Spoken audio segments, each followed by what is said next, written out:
In the heart of West Africa, a young military officer has risen to global prominence, not through diplomacy or long-standing political lineage, but through defiance, bold rhetoric, and a populist mission to reclaim Burkina Faso's sovereignty. Captain Ibrahim Traoré, aged just 36, is not only the youngest head of state on the continent, but also one of the most scrutinized.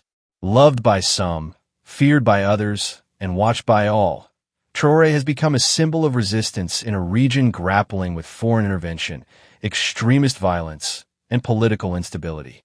So, why is the world keeping such a close eye on him? 1. A meteoric rise to power. Traoré came into the spotlight in September 2022 when he led a coup that ousted Lieutenant Colonel Paul-Henri Sandaogo Damiba.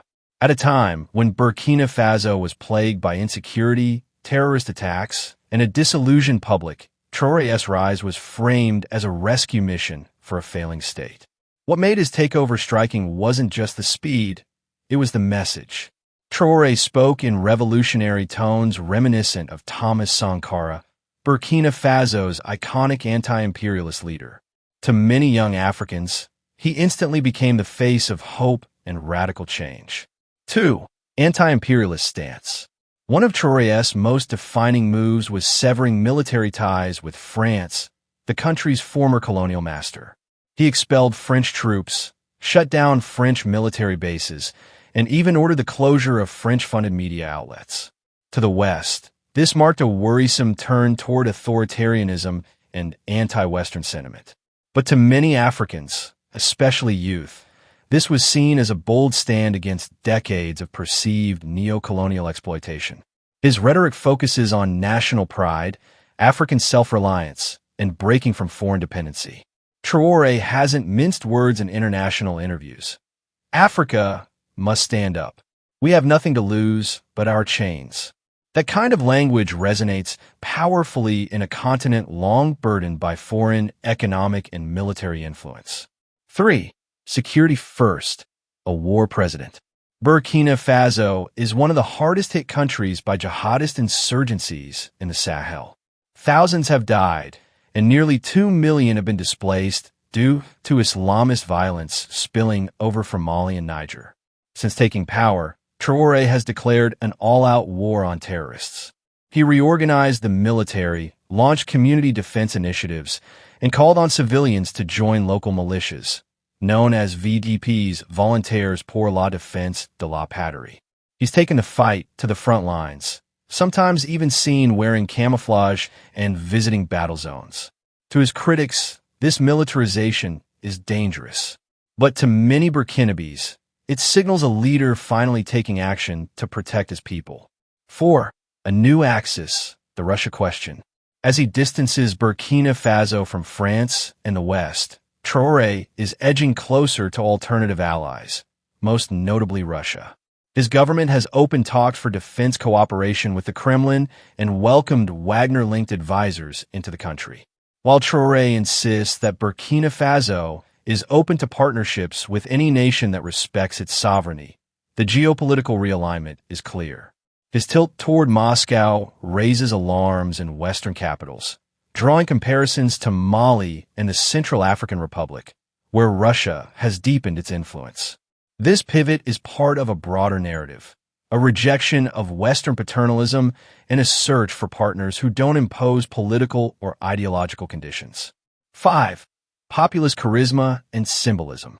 What truly sets Traoré apart is his connection with the grassroots. He doesn't live extravagantly.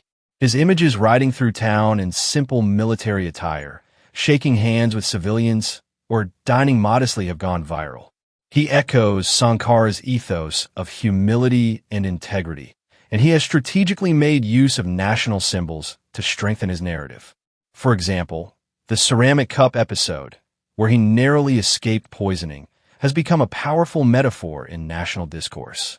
Traoré later turned that cup into a symbol of vigilance and survival, placing it in a military academy as a lesson for future leaders. These symbolic gestures have given his leadership a mythic quality. 6. Youth magnet, the African Che Guevara. With Africa's population being the youngest in the world, Traoré has tapped into youth frustration, frustration with old regimes, elite corruption, and dependency on foreign aid. His speeches go viral, his slogans appear on graffiti walls, and his defiant face appears on T-shirts across West Africa. To many youths, especially in Burkina Faso, Mali, and Niger, Traoré isn't just a president. He's a movement, a rebellion against systems that have long failed them. 7. Critics sound the alarm. Despite the popularity, there are legitimate concerns about his governance. Freedom of the press has been curtailed. Dissenting voices have been silenced. His reliance on civilian militias has sparked fears of human rights abuses. And while fighting terrorism is a priority, the lack of judicial oversight and transparency in security operations raises red flags. Human rights groups warn that populism and militarization may erode democratic institutions. Others fear Traoré may be leading Burkina Faso toward authoritarianism, masked under nationalist slogans. Still, these criticisms haven't slowed his momentum, at least for now. 8. Regional reverberations. Traoré's actions are not isolated. He is part of a wave of military-led transitions in the Sahel, joining leaders in Mali and Niger, who have also risen through coups. These juntas have formed a loose alliance, rejecting Western pressure and pledging mutual support.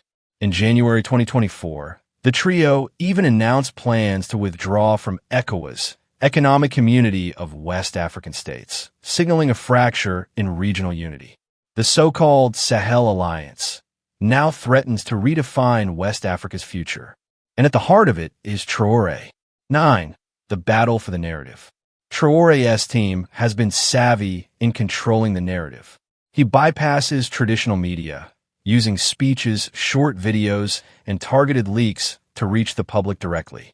His communication style is raw and emotional, not polished, but deeply resonant. Meanwhile, foreign media portray him with suspicion, highlighting ties to Russia, crackdowns on opposition, and the democratic vacuum created by the coup. The result is a polarized view. Hero to some, strongman to others. 10. The road ahead. Traoré faces monumental challenges. The fight against terrorism is far from won. The economy remains fragile. International pressure is mounting. And there are internal factions within the military and elite who may seek to oust or control him. But for now, he stands tall, perhaps as the most watched, most polarizing, and most talked about leader in Africa. Whether he can deliver long-term stability and transformation or becomes another cautionary tale remains to be seen. But one thing is clear. Ibrahim Traoré has already rewritten the political playbook for a new generation of African leaders.